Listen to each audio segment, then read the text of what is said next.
Alguém tem alguma ideia das diferentes etapas de trabalho que nós temos que fazer até conseguirmos isto? Como é que chamas? Catarina. Catarina.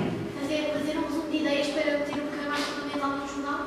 Resumo de ideias, como é que chamas? Solange. Solange. Procurar informações interessantes. Procurar informações interessantes. Mais alguma ideia? Então é assim. Eu trouxe-vos aqui uma apresentação para vocês me poderem ir acompanhando. O nosso jornal, antes de mais, é um jornal local. O que é isto de ser um jornal local? Nós damos notícias sobre o Concelho da Marinha Grande. Quantas freguesias tem o nosso Concelho? 3. Quem é que sabe quais são? A Moita, a Mirinha,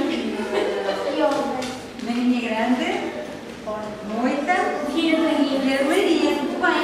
Isto quer dizer que nós, imaginem que vem cá o Presidente da República. Será que nós vamos dar essa notícia ou não? Sim. Embora seja um assunto de âmbito nacional, não é? Temos sempre de ver o que é que ele vem cá fazer ao nosso Concelho. Passando-se aqui, nós temos sempre que acompanhar todos os eventos. O nosso jornal é um semanário. Isto quer dizer que é publicado uma vez por semana. O nosso dia de edição é à quinta-feira.